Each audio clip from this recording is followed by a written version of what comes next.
ফাতেমা এমন একজন বউ ছিলেন যিনি তার স্বামীর কাছে কোনো আবদারি করতেন না। তো একদিন স্বামী আসছে, আলী এসে বলছে, তুমি আমার কাছে কোনো কিছু চাও না কেন? কিচ্ছুই চাও না, আমি চাই তোমাকে দিতে, তুমি নিতেই চাও না।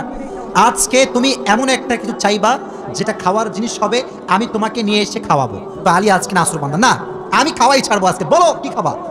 উনি বললেন, আমার কিচ্ছু লাগবে না, জাস্ট বাজার থেকে একটা আনার নিয়ে আসবেন। তো আলী রাদিয়াল্লাহু তাআলা আনহু বলছে, ঠিক আছে যাও, আমি যাচ্ছি, তোমার জন্য নিয়ে আসবো একটা আনার। বাজার থেকে একটা আনার কিনেছেন, কিন্তু যখন বাসায় ব্যাক করবেন, হঠাৎ করে একজন গরিব মানুষ আসছে, সে বলছে, আলী আজ 3 দিন যাবত আমার পেটে কোনো খানা নাই, আমি বড় হতদরিদ্র মানুষ, খুবই ক্ষুধার্ত মানুষ, তুমি কি আমাকে কিছু খাওয়াতে পারবা?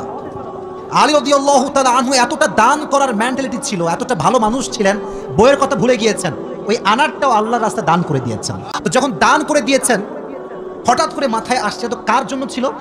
ফাতেমার জন্য। তো মনটা খারাপ, জীবনে বউ একবার চাইলো, তাও খাওয়াইতে পারলাম না, মানুষকে দিয়ে দিলাম। বাসায় আসছে, মনটা খুবই খারাপ। আলী যখন গেটটা খুলেছে, যখন আলীর চেহারার দিকে তাকাইছে, বলছে, আলী নিশ্চিত তুমি আমার বেদনা, আমার ডালিম তুমি আল্লাহর রাস্তায় দান করে দিয়েছো। তো বলছে ফাতেমা, আসলেই তাই, আমি দান করে দিয়ে আসছি। তো বলছে, আলী তুমি যদি আমার জিনিসকে আল্লাহর রাস্তায় দান করে খুশি হও, আমি ফাতেমা তাতেই খুশি হয়ে গেলাম। হঠাৎ করে একজন মানুষ বাসার গেটে নক করেছে, এই কেউ কি আছে বাসায়?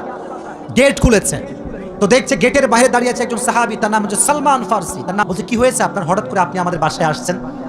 বলছে, নবীজি তোমার জন্য 9টি আনার হাদিয়া পাঠিয়েছেন। তো আলী বলছে, নো, এটা আমার না। সালমান ফারসি বলছে, কেন? এটা তোমার জন্য পাঠিয়েছে।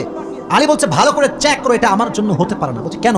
বলছে, আল্লাহ তাআলা কোরআনে বলেছেন, মান জাআ বিল হাসানাতি ফালাহু আশরু আমসালিহা, যে আল্লাহর রাস্তায় একটা দিবে, আল্লাহ তারে 10 গুণ বাড়ায় দিবে।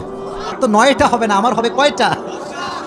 তো সালমান ফারসি এই কথা শুনে আবার পকেটে হাত দিয়েছে, হাত দিয়ে আরেকটা বের করেছে, বলছে, নবী তোমাকে 10টাই দিয়েছে, আমি জাস্ট পরীক্ষা করছিলাম। সুবহানাল্লাহ।